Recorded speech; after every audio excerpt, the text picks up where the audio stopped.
Once upon a time, in a peaceful little village, there lived a pious man.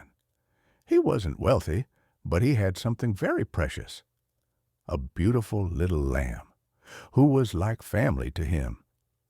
The man raised her with great care, with wisdom, and with love. Every day he would teach her about the world, telling her stories of the beauty it holds and the dangers that hide beneath that beauty. He would say, "The world isn't always kind. Not everyone you meet will have a good heart." But the lamb, she was growing up, and with youth came curiosity. She started to feel like a prisoner in her master's home. She wanted freedom. She wanted to explore. She wanted to make new friends.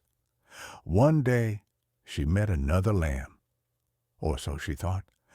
This new friend promised joy and adventure and led her far into the jungle, but deep in the woods.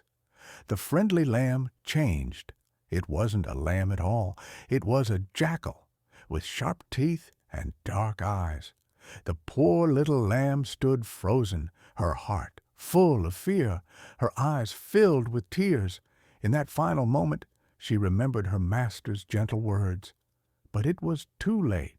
Moral of the story: sometimes the people who love us the most will set limits, not to control us, but to protect us, because love, real love, doesn't want to lose you.